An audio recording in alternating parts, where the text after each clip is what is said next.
stuff today, ladies. Yeah. It really was. So Do we have any?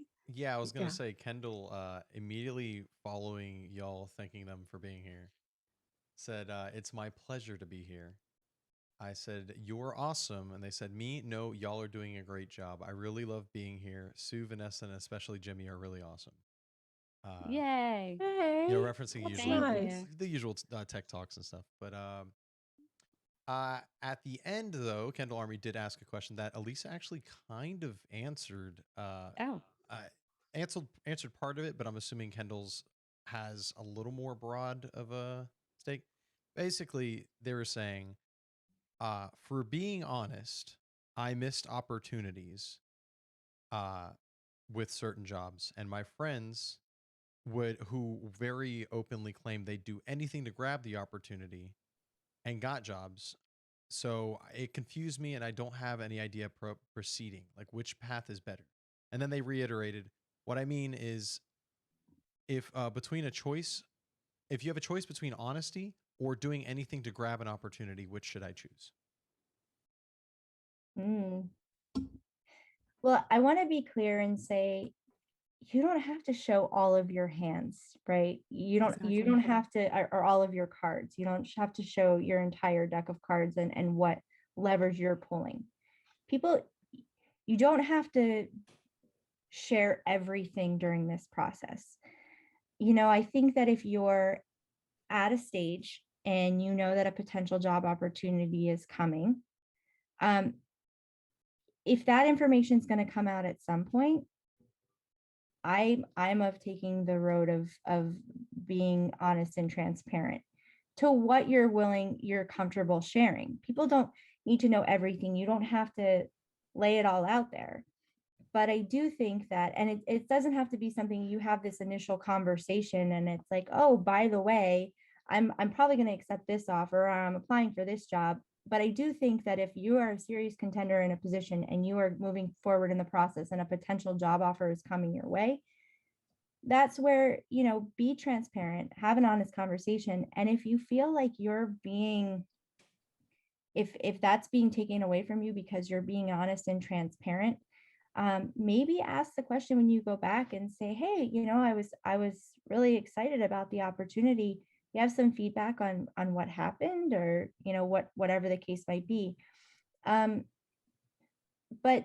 yeah, I think it's a personal decision, and I think that it's important to be just true to yourself and be honest. Again, you don't have to show your whole deck. I think that is the key right there. What Alisa said is not spilling all of the information. That's different from being dishonest, right? Being dishonest is lying about something, but withholding information that it's not germane or it's not in your best interests at this moment in time. And obviously that changes throughout the negotiation process. That, to me, that's a much different thing than being dishonest. yeah. I call that strategic. Mhm. So I think that it's good to be strategic. But I also kind of want to, I'm a question asker. I like to clarify things. So Kendall Army, when you say, that certain friends have gotten further along being maybe dishonest or maybe not showing all their cards, I mean, it depends on what level, right? We Mhm. talk about imposter syndrome a lot too. And if you have a job posting where you're able, that you have experience in all of them except this one thing or two things that maybe you've dabbled in but don't have completely down, or don't have the years of experience they're looking for, I would still apply to those positions. Yeah. And wait for the interview to have the conversation and be transparent about the couple things that you might not have down packed. And I think that there's a difference there. That's not being dishonest. That's saying I'm capable. I know I can handle it, and I'm a quick learner. I can learn on Mhm. the job. I can, that's an opportunity area for me, and I'm excited to take that on. That's why I want to move to that position. So, kind of want to just clarify there that that would not hold me back from applying. But I think that that's an opportunity during your interview. Hopefully you get to that point to have a conversation and say, yeah, let's talk about these areas, because that might not show or reflect on my resume, but I have some ideas. And these are ways that I can contribute there. These are ways that I think that I can pick up really fast. And I actually think that strengthens your position more than the person who's lying and saying, I can do it all. And then it Exactly. turns out that they really can't. Well, They'll circle their drain, and when they're working on working in the company, they'll learn very Exactly. quickly. So I can't speak for Kendall for their response to that question, but what I can say is that in a lot of situations, unless you are embellishing on your resume, not having those aspects will be all it takes for you not to get that interview.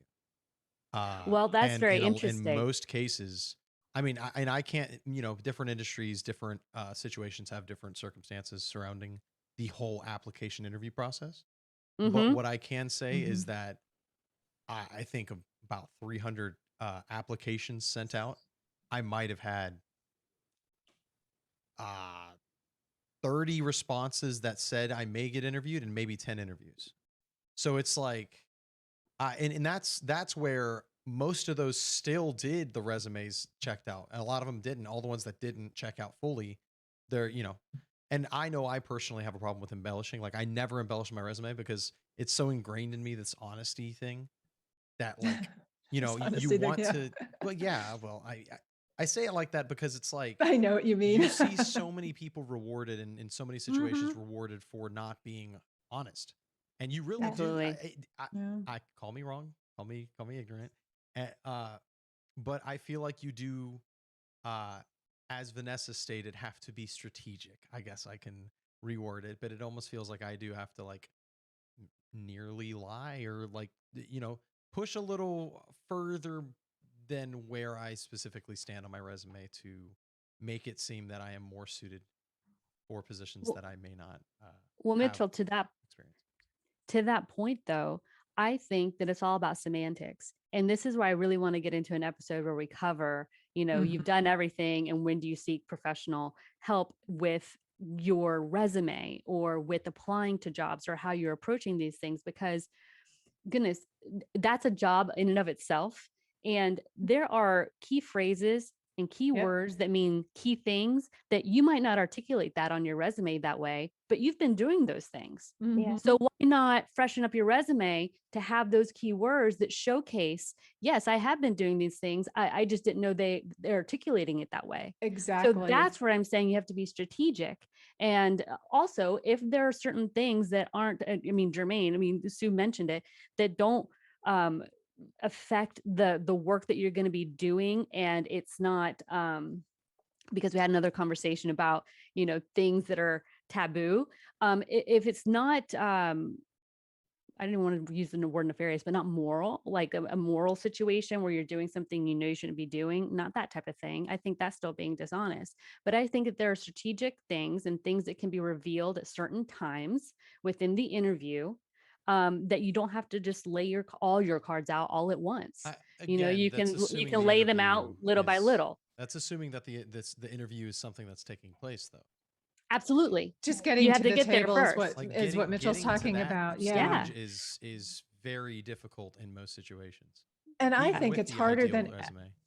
I think it's harder than ever because everything is run through, to Vanessa's point, algorithms in places where you have to have certain keywords and you have to repeat whatever was in the job posting in the documents that you send. And it's like just all these little steps, these motions that you have to go through that really don't tell anybody that much about who you are, but you're just trying to get to the starting line. So I hear what you're saying there, Mitchell. Well, I think and I true. also think it's like this layered thing where we've talked about it's not just your resume, it's also getting strategic on who you reach out to.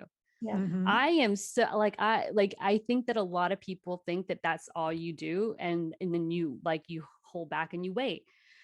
I think in today's day and age, with all of the competition out there, with so many candidates out there looking for work, and all these amazing companies that are offering awesome benefits, there is competition. Yeah, there is. What's going to make you stand out above the rest?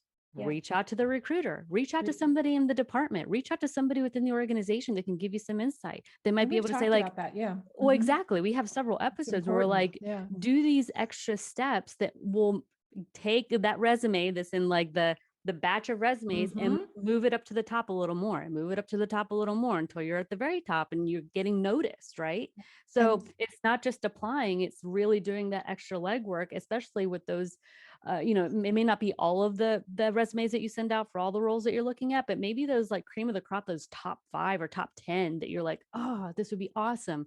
Do the extra work.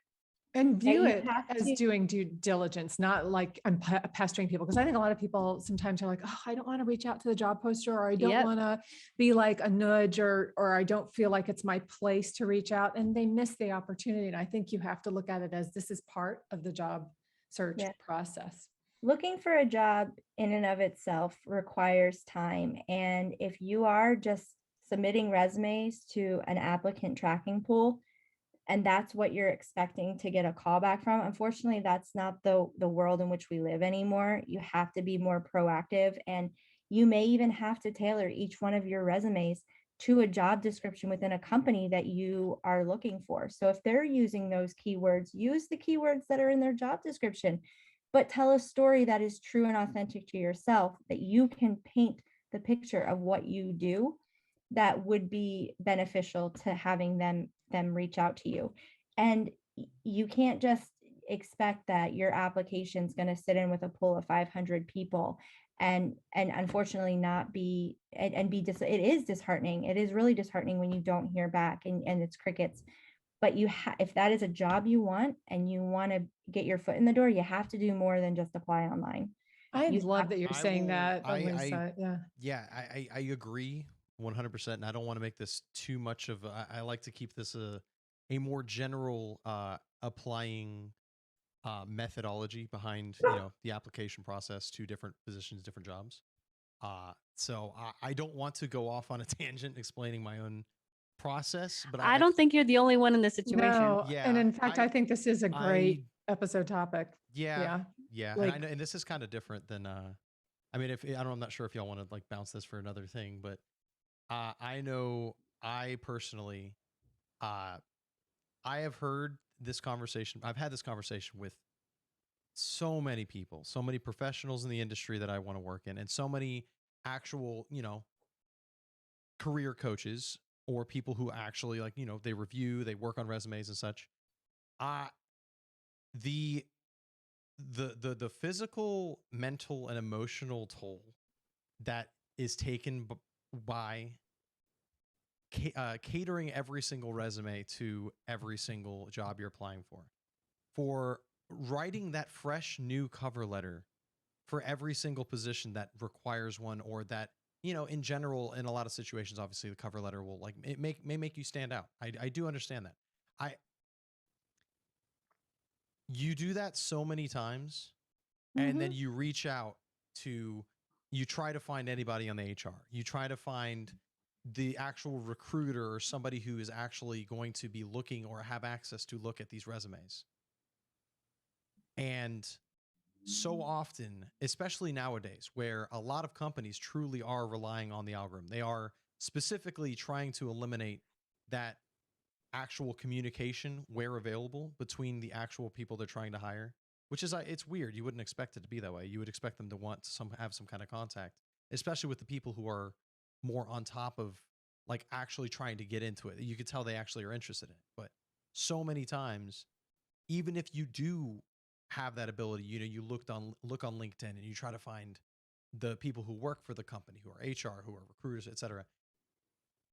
Either deaf ears or sorry, we only wait for the resume process to go through on our site. You can go through all the proper channels and all the proper hoops, but without the proper connections yourself within that company, the resume, unfortunately, sometimes I'm not trying to be pessimistic, and I do apologize for like coming off this way, but this is, like I said, based off my own experience, and it just kind of, I don't know. It's a head game. It's a total head game, Mitchell. And I feel you, because my daughter just went through this. And I mean, she had a friend who is a computer science engineer from Duke University who applied to 400 jobs before he finally landed one. So you are not alone in this. Mhm. But I think it's it just messes with your head. You think I'm the only one. I know Mm-hmm. Kayla did. Oh I know no, that she no, was I like, do not think I'm the only like, one. I just don't know how people break through without. It's the same kind of thing with everything, right?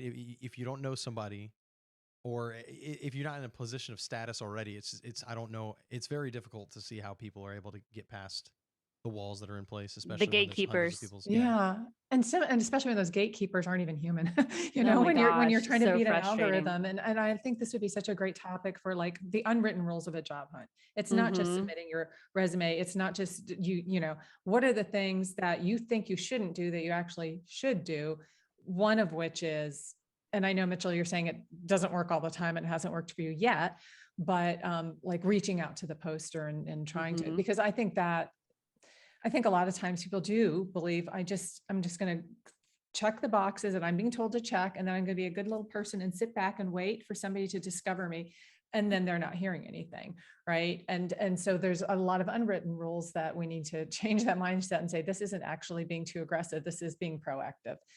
So I just want to put that out there. Absolutely. And I agree. And I don't think, Mitchell, to your point, like very Yeah. real, like you're not the only one. This Mm-mm. definitely is a conversation that we should definitely have, but that people are having.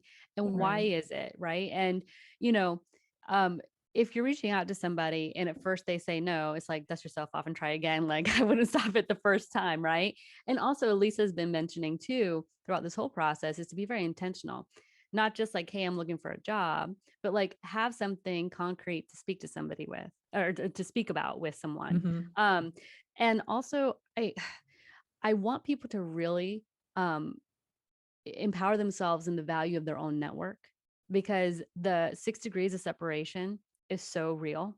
Like you don't Mhm. know who those people know and who the people that those people know, like it just the ripple becomes bigger and bigger. And I don't want this show to ever be just like, oh, it's roses and sunshine all the time. It's not. It's not. It's like a dirty, like cruel world out there sometimes. And this, I tell you, like looking for a job is one of the worst things ever. Like it takes so much time. And when you said mental toll, Mitchell, like I think we've all been there. Yeah. To an extent. The situation that we're in is a blessing and a curse.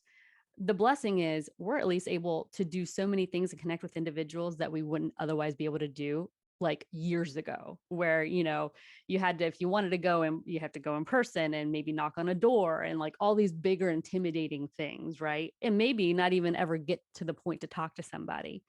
But now we have so many people, so much competition, so many people Mhm. doing the same thing. So like there's blessings and curses, like both ends of the spectrum. But it's the way in which to do it. And I will say also, we've touched on this all the time, but if you keep hitting a wall with like a particular company where like the people aren't receptive to wanting to talk to somebody outside, like why do you want to be part of that organization? And it's there are several organizations like that. Just like there are amazing companies to work for, there are a lot of crappy companies out there to work for. So I'm just going to leave that out there in the universe because it's true. Yeah. Mitchell, send me your resume. Which one? I have like 70. The resume that you would want to go to your dream company, and tell me what roles you would be looking for. I will tell you, and I may not necessarily be in the majority here. I don't read cover letters. It's I was going to in, ask you about that. I was going to ask you what your opinion was on cover letters, because I've heard such mixed things.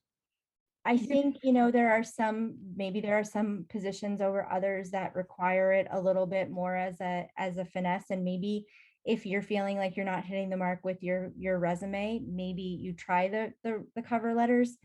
But I'm looking at the resume, and I think that it really is going to be what job you're going after, how your resume is getting submitted. But I there's I have read some really awful cover letters, Which and is another episode we need to do. Yeah, I it was Yeah. just really Taking out about the to is. say that's identifying probably, information. yep. It really is Yeah. that you have met your person. And I don't want that ever to create any unconscious bias in my hiring process. So for me, I want to get to the skills. I want to get to what this person's bringing to the table. So for me, I'm not a cover letter reader. I'm sorry. No, No, what's I'm not sorry. interesting. No, and I hear what you're saying, Alisa, but I will also say Kayla and her friends got different feedback from companies that were like all about the cover letter. And so I think that's the thing, is like, when you're the job hunter, am I going to be applying to an Alisa, or am I going to be applying to somebody else? Right. And for whom the cover letter tells them my personality, how well I write, how well I present myself, because that maybe is related to the kind of job I'll be doing for them or whatever. So that's, I wish there was like just one way that everybody did it. That would make life a lot easier. That was my point earlier. Like when I was like, Alisa might sound like a unicorn person, and there's so many different personalities that are in hiring roles. And yeah, like, how do you cater to everybody? You're not going to cater to everybody. Yeah, just because like I you would never love to never have to write a cover letter again. gosh. That Well, would the be thing is, amazing. and that's another thing. Like, do you want to apply? Like, depending on your personality and what you want, and what what organization you want to be part of. Like, do you want to be part of an organization that really puts value in that type of thing, or do you really want to meet me in person?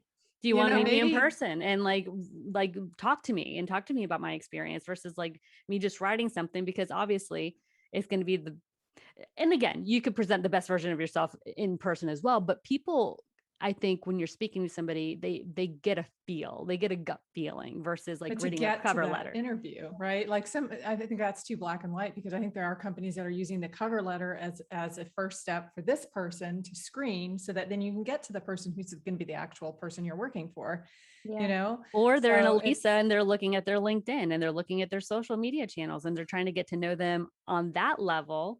And we talk about personal brand. So does your personal brand and what you've been doing to establish yourself on these social networks, which is So I guess can you afford necessary evil. can you afford to discount any of those things? Because you don't know. At the end of the day, you don't know if you're Exactly. going to get an Alisa, or you're going to get a Joe Schmo, or you're going to get a hybrid, It's true. And I think with cover letters, while, I think with other roles where maybe there's a lot of writing involved in the role that you're going to be taking on. But I do think that there's something to be said about expecting somebody to write a letter. Not everybody is a writer, not, Mhm. and, I think, and this is just going, off just kind of, but there is a bias that can exist with writing and language. And I do think that can create, in some instances where it doesn't necessarily need to be a part of that hiring process, that can create an unconscious bias that eliminates the candidate because their cover letter isn't written very well. Mm-hmm. And I I suppose it depends on the type of role. To your Exactly. point, like if they're Yeah. not, if writing isn't a critical part of what they're doing, Yeah. but then I could also see like having more ways to break through that algorithm than just your resume. Yeah. Like Mhm. maybe your resume doesn't look that different from every other engineer or whatever type of person, but your cover letter could give you an opportunity to say why I so badly want to work for this company, because I've been following you in Fast Company and I've been doing all these things and you're the place for me. Where else do you have an opportunity to tell them that before you ever get to the interview point? Sure. So it's just nuanced, as all of this is, and we know that. And I think with the way in which we're going right now, and I know there are a lot of companies who are testing out these applicant tracking system robots, who are they're automating that process of searching resumes based on keywords. Still, a lot of companies aren't using AI or automation to find resumes. I Mhm. every day look into the applicant tracking system. If your resume is in there, I will see it. Now, I will tell you A that, human. yeah, I mean, humans are still looking at resumes. Your resume is just based on what you're putting into your application. If you are applying to a role through a company and creating that profile, your resume is there. It's not being funneled out because you're not using the right words. Now, from an eye of a recruiter, you do want to make sure you are including some of that inclusive language from the job description, so that those are the things that will attract. And creating a great resume is a whole other topic. But what I will not do is, if I have an editorial job, I want somebody to spell out their roles and responsibilities. I think, coming from an entertainment production background, working gig to gig to gig and just showing what your titles were, that worked for that. But if you're trying to get in with a company, that resume is, okay, so this person worked on this show, this show, this show, and this was their role. What did they do? You have to show on your resume what you're doing. You can't just list credits. You can't, and maybe for freelance gigs and that kind of just being the way it is, that's a different story. But that's where you do have to get creative in how you tailor that, because when I see the jobs, when I see a resume, I'm looking for, okay, I'm hiring a segment producer right now. Okay, this person knows how to write. They write segments for a daily newscast. They can edit. They've got this platform. They've got that platform. So look at the job description. If there are platforms, let's say from a production standpoint, they're looking for somebody who knows Avid and Premiere and Final Cut or Pro Tools or whatever it might be. They need to be spelled out, because I'm going to go to the skills page on a resume and see, okay, this person knows all the platforms that we need to know. And even if maybe Avid isn't spelled out, but Premiere and Final Cut and whatever else, you know how to edit. I'm going to reach out to you because you know how to edit. You really have to show on your resume, and you can't just tell. And I know it's frustrating, and maybe that's something that Vanessa, Sue, we come up with a creative way that we can. I started it early on in the pandemic, but do like a job sharing and a resume sharing. And maybe that's something we can talk about and flesh out. But I do think that, yeah, I hear your frustrations, and it doesn't help when you feel like everything's just going to a black hole. And what our goal is to try to give you some other resources and areas and ways to market yourself and brand yourself so that you are recognized. I think it would be awesome to do an episode on, how to write a killer resume. And it's probably going to vary, right? Because, for example, for me, for the types of roles that I would apply to, I wouldn't have a lot of necessarily software skills like Premiere and Final Cut Pro, but I have great people skills, and I have great writing skills, and I have, things that are maybe squishier. and so, like, how do you make a squishy skill resume stand out versus a hardcore, I can point to these different, computer skills or whatever they are, to make that stand out. There's different ways that you stand out in different industries. Yeah. Hard skills versus soft skills or technical skills. Exactly. Soft skills. Yeah. Make a column or something. It'd be interesting to, I think one would, because I think the only episode we've done on resumes was the one for CISO, for C-suites. Maybe. Yeah. And even just like, if you have old resumes that you could take out any identifying information and say, okay, here's what they had, and here's what would have been better, or here's an example of how somebody took a job that they held, and they gave me very concrete examples of what their value proposition was, what their value add was to that company. Because I think that's the kind of thing that's really helpful to people, is like, I also examples. wonder, because I'm trying to work around like, some of these systems where you're getting lost, or maybe like there's the cover letter situation, but you would stand out better doing a video if you just write a link to a YouTube video of you talking. So that way you have like the page, the document that you're uploading, but then it has a link that says, watch my video, watch my whatever video you want to like entitle it something catchy and clever. And they click there and they get to see you. Yeah, I was going to ask you, Alisa, if people are doing that, or if companies are asking for that video. But just because I'm even thinking of like, if you have to upload documents, there's only certain formats you're going to be able to upload. So you're not going to be able to upload a video. But if you have a link to a video, you just type it up on the document, upload the document, and that workaround. I'm all about the workaround, know, like, so just doing things that are going to make you stand out above the sea of other resumes that are coming through, because that is the reality. It's not just your resume coming through, and, we're in that space where there's a lot of demand. then go back to your LinkedIn page, make sure it's fleshed out, turn on your open to work, open to network, whatever those settings are, and turn those on, because the recruiter seat is powerful. And if I'm doing a search for an audio engineer or any kind of person in this particular area or in all areas across the country, the hits are going to generate based on the skills that I need. So the more that you can put into your LinkedIn page and spell out, the more chances your profile is going to show up in a search when recruiters are doing cold outreach. Yeah. So it's really important that the profile that you put out there in your brand is also really buttoned up and tailored and fleshed out, so that people can find you as well. It's and don't be afraid to send emails to recruiters or HR folks or hiring managers. I have a lot of hiring managers that are engaged on LinkedIn, and they'll share, hey, this person reached out to me. Would you mind following up with them and having a conversation? And I'll also be very honest if they're like, well, this person's not qualified for the role. But it is very, it's even more competitive, I think, than it ever was before. And I know it feels like constantly hitting road bumps and blocks, and it feels very emotionally draining and stressful. But you are going to find something, and it's going to be something that is going to be I feel worth it in the end. And there's reasons why things don't work out with other companies. And I know it's easier to say in the moment.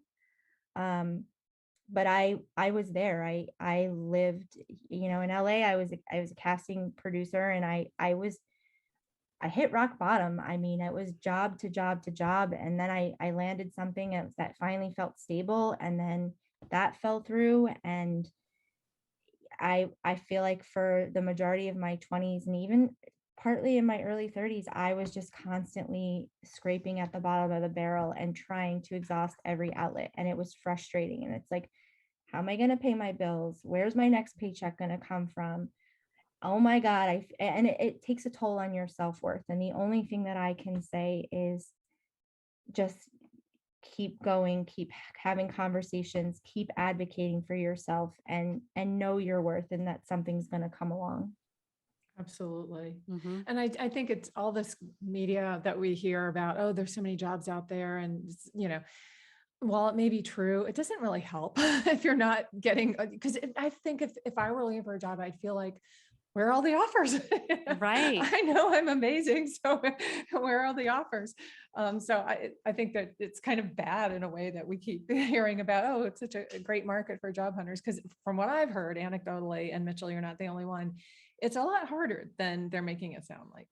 Yeah. Well, there's a lot of jobs, but whether those are the desirable ones are, although it's where it comes down to. There's a reason that those jobs are available, I will also say. Exactly. Yeah, well, yes. I'm very interested in the bell curve that would correlate with, amount of effort spent to number of applications sent out. Because it probably starts off pretty simple, and then you're like, oh no, screw them. I'm gonna put so much effort into these next few resumes and cover letters, and I'm gonna contact everybody I can. I'm gonna revamp everything to fit what I know I've seen work, and then it's just kind of, you hit a certain point where it just starts going down and down and down, and then it hits a little too close to home the further in you get. Yeah. So then it just kind of like, I don't know, the process has to reset at some point, Mm-hmm. It's Yeah. got to be a better way. Yeah. So you think? There's got to be a better way. We need the Tinder of jobs, Exactly. It needs to happen. I wouldn't I mean, not use Tinder Tinder exactly, as a but very good, only Oh. because Tinder isn't exactly the most successful at what it's meant to do either. So It's not, but it was the first of its kind, so it's kind of like the Xerox of dating. But yes, I know. It's some kind of matchmaking service, so it doesn't feel so much like you're just throwing yourself to the wolves Yeah. and hoping And for the then- all best. joking you aside, know- that's actually a pretty decent idea, even if it's No, it like, really is. I think. honestly, Yeah. legitimately, even if it's just for the like the lower level jobs that people that are open, right? Mhm. What would employers or potential employees have to lose by participating in something like that?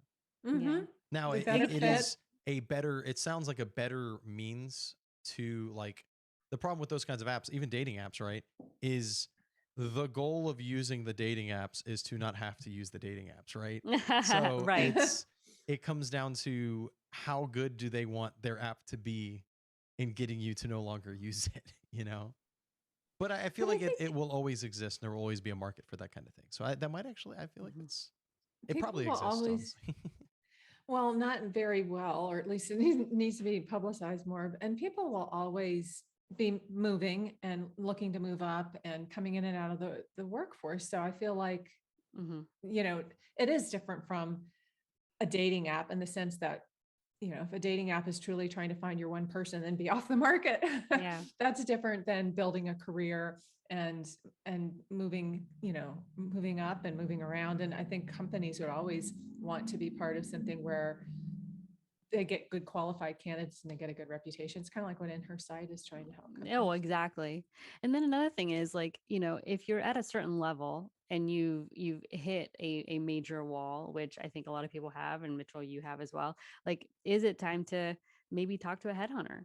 And Yeah. is that the route to go? And, maybe that's even a conversation of, do you have, a leg up going to a company with a representative? Somebody's like doing the advocating for you and having those conversations, because I personally haven't used a headhunter, but from people that I know who have, they go in for the interview, but all the negotiating is done like by Mhm. that person for you on your behalf. And they're the ones because they're getting, a piece of the pie, right? Like having a realtor for your career. Yeah. Yeah. But I mean, is that the avenue to go if you have done all the things, and tried your best and you keep hitting this wall, and 400 resumes, that's a lot of resumes to send out with not, one thing to go through, not even like saying, hey, I tried this job for a few months, but like for nothing, like For nothing that in could a really, that's a mess of your mental head. health toll. Yeah, Exactly. absolutely. And in his case, I mean, right out of college, he's probably used to doing really well because he got into Duke's engineering school. It's not Hmm. like he went to, some piddly little No, no-name exactly. school. And And you actually have it was, bills to pay. And not even bills to pay. Now yeah. you have more than likely a lot of these kids have student debt. Yeah. Right, So exactly. And I mean, it actually meant a lot to Kayla to hear from him because she's a very confident girl and she was really starting to question herself and be like, oh mhm, gosh, and then that actually lifted her up a lot to know that Zach, who's her most brilliant friend, went through what he went through. And so there was some good that he was able, that came out of it yeah. for her, but And yikes. then, there's the other layer of like, okay, you've gone through all of that and then you're offered a job. Is it like you take the first thing because you've gone so long without hearing Mhm. anything and you finally get offered something? And even if it's not exactly like, I could see that being an issue too. Like, we're like, "Oh, I finally got a call. I finally got through the interview. I finally got the offer. So There's a to lot of be things that I'm not completely, comfortable yeah, with, to, then to what do you do? it's it's funny that the whole Tinder idea came up because a similar concept can be applied to when you're single and like you haven't exactly had that partner for a certain amount of time, so you're not actively searching because you are content with what you have. If you have a job and it's not what you want, but you're kind of like I'm not saying like you're in a relationship that you're not trying to be in, but being single is its own relationship in a way. um but you go long enough that eventually, like, okay, I haven't been looking actively, nothing's popped in my lap, so I'm gonna go and like go and try to find something. And to what Mhm. extent do you keep, like, when do you ever allow yourself to settle, or what is settling in that way, like you don't Hmm. the line gets more blurred as to what's settling and what is what you actually want in a certain way, Exactly. and that's And for jobs, I that's for relationships, that's for a bunch of different things. what's the stepping stone, right? Like, I think one of the things that, the flip side of that is, your first job isn't necessarily going to be your dream job. And I think so many kids in my daughter's generation feel like they're a failure if their first job isn't like, ta-da, because they were told to follow their passion. Well, yeah, you follow your passion, but your passion is going to change throughout life. And sometimes, sometimes if you take an opportunity now, of course you have to be smart about it. If it's a decent opportunity, but it's not your dream opportunity, what will you learn there? This is like what Shelley Peterson from Lockheed Mhm. Martin told us. What connections might you make there? What other doors that you would never otherwise have opened if you went and shoot straight to, and how many Absolutely. women do we interview on our show whose passion changed, and the passion they thought they had when they were 18 or 21 is not what they're doing now. Mhm. And they're glad, that they wound around. So following your passion and getting that one perfect job and holding out for that one perfect job and maybe turning other things down along the way isn't necessarily wise either. Yeah. No. Well, So I love the like all of those things, but the whole, what doors will this potential opportunity mhm. open that Yeah. will get you to that passion? Because the passion might not go away. You might continue to have that, but like again, the path is never Right. one straight and narrow path. It's winding, and you never know what this opportunity is going to lead to, that opportunity to then get to your ultimate goal. But yeah, that perfect job may not happen the first like 3 rounds. It might be several rounds down the road, and that's okay. And Yeah. you'll be better for it. You'll learn so many other things and meet several other people, and that's life. Mhm. It is. And I'm a big fan of I'm a big fan of saying no, but I'm also a big fan of saying yes to things. If it's not going to, again, compromise your mental, physical being or step outside of the boundaries you need to set for yourself. But saying yes can lead to a lot of great things. Mm-hmm. And Agreed. I am a big believer, especially early on in your career. People have to fail because the biggest learning lessons about yourself and about where you want to be, they're in those failure that those moments of failing. And I'm a big believer that, I mean, it's not always going to be rainbows and sunshine. But I also know that, I started off on a journey in my career when I was right out of college, and I thought I was going to be the next Barbara Walters and Oprah Winfrey. And, it wasn't as easy as it seemed in college. Like, you have the whole world at your fingertips, and you do, but it does take work, and it does take figuring out what works and what doesn't for you. And I think that, the initial point of, do you just take a job because that's what's being offered to you? If you have the ability to keep looking, for whatever your financial and your personal reasons might be, keep looking for the one that's going to excite you and interest you.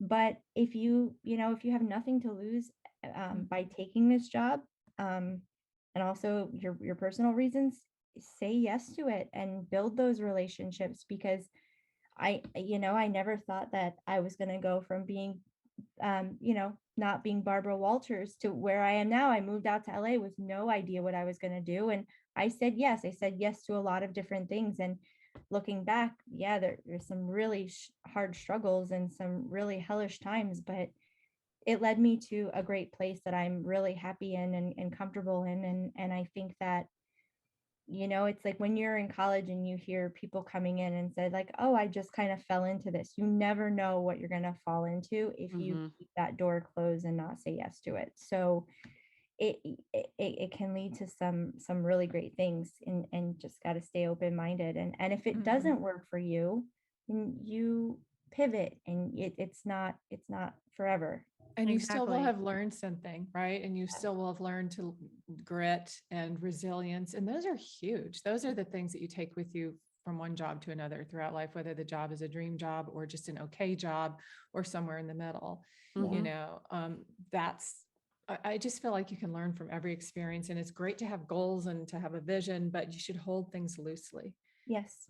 Have them in your hand, but hold them loosely, because that's where the magic happens, I think, in my And show yourself grace. Like, failure is not a bad thing. To Elisa's point, you learn Mhm. so much by learning things sometimes the hard way, and good things will come from it, and you see what works and what didn't work, and you dust yourself off, try again, and you'll fail again, and that's okay. Like, we have in this society, like, failure and vulnerability, like those two words, and hopefully they're being redefined. We've talked about this before, but for so many years, they were weaknesses and Mhm. it could be strengths. So find that and empower yourself with that, because if everybody all had it figured out, like it wouldn't feel as good as it does when you finally do, you know? Right. And And again, resilience, right? The way you get resilience, which gets you that skill set, gets you through relationships, health issues, economic issues, Mhm. career issues, and you build resilience through things not going according to plan. Mhm. Yep. It's the Mhm. people who everything's always worked out for them, was easy for them. And then all of a sudden something really goes sideways and they have an identity crisis because they Mhm. don't have that resilience. And you don't get resilience through the easy path, unfortunately. It's And like I building a muscle. and I think that there is that 1% where like some people are just like lucky or well connected or what have you, that certain things seem to fall in their lap, right? But the majority of people, and social media is the worst because it makes it seem like, hey, everything's perfect for these certain individuals all the time. Yeah, That's not the case. no. Like, very rarely is there an overnight success. That person's been working their butt off for a very long time, and you're just now hearing about it. Yeah. And I feel like, those are the filters of our social media life, right? That it makes it look like everything has just been so well thought out and so well planned and so like, just with a nice, pretty bow wrapped up in this like great packaging. But it's taken a lot of work for those individual people, I can guarantee you, to get there. And it wasn't, again, it wasn't overnight. And there's a lot of times a team of people helping those individuals succeed. It's not just one person doing it. So just know that those people have failed, have done the things, and are starting to figure it out. And even then, they're still trying to figure it out. Like, you don't know how many people we talk to in their 40s and their 50s and whatever, and they're like, yeah, we're all just still trying to figure it out. I They'll be think that at the is just peak of their life. career and you think Yeah. they've got it made and they're like, oh, I feel like an imposter. It's like, Yeah. really? So And yeah. and if something isn't working for you, I think there's so much opportunity in, that those we've got peaks and valleys in all aspects of our life. And, to all of the people who are out there actively applying to jobs and feeling like they're not getting anywhere, I empower you to use those moments to also be strategic and, okay, well, this applying for jobs and trying to find a job with a company isn't working out. Maybe as you're continuing to do that, start putting, effort into things that bring you that maybe in the long run you're like, I really need a job because I need something to pay the bills, but I really want to be doing this thing and I really want to work towards having my own company, or really being a personal brand or an influencer in this area or whatever it is. And I'm just throwing those things out there. You're throwing so much of this negative attention into this one thing that I empower you to use some of that time to help with your own self-worth and self-esteem, to put some time into some of those projects that you would like to see take off the ground. I think throwing so much into something that already feels so negative sometimes is you sometimes need to take a step back and use some of that time to do some of those creative side projects, or volunteer, your time once a week or something like that. Because again, that can also be an opportunity you didn't realize existed. And you may, I know that there's a lot of these websites now, like, was it Fiverr, where you can, upscale, all these websites that you can put yourself out there as a freelancer, and you never know what that could be. You try not to limit yourself by the confines of working for an organization that controls how much money you make and all of those things, and try to think outside of the box a little bit, which I know can already feel very daunting and feel very heavy when you're already dealing with the emotional toll of looking for a job. So that's just some food for thought, because in some of my darkest moments, it was trying to find those creative outlets and those areas of trying to put myself out there in an entrepreneurial way that led to some great things, and I think also led me to opportunities for some full-time work. So Mhm. that's the one thing that I'll say about that. That's good It's great advice. advice. Yeah. Wow, Well, we're coming up. guys. Yeah, this has Yes. been like a 2-hour conversation. Very interesting. And there's definitely little nuggets here of, that we need to like kind Future of episodes. tackle. Yes. Yeah, absolutely. Well, if anyone's still watching on Twitch land, Kendall Army, thank you so much for joining us again. And Mitchell, thank you for facilitating the conversation and engaging with us, because you bring a lot of valuable insight, and you're in that target demographic, that generation that's Yeah. really, feeling it right now. So And keeping it real and helping us to keep it real. I think that's really so valuable to people. And Alisa, always thank you for your great Thank you. insight and advice. Thanks, guys. Absolutely. Thank you. Mitchell, send me your resume. Don't yell at me. I'm fragile. Bye, guys. Awesome. Bye, everybody. Bye. Recording stopped. Okay. Well, I guess we don't have to hop off, but yeah. It's been 2 I- hours. Holy I moly. actually do. I have to go feed my baby. Holy cow. I actually have to use the ladies' room. I'll I see have to jump everybody off on too. Monday. Yep. Sounds Monday good. sounds And the good. following Okay. Monday we're off. Yes, Okay. definitely. All Alrighty. righty. Bye. Bye.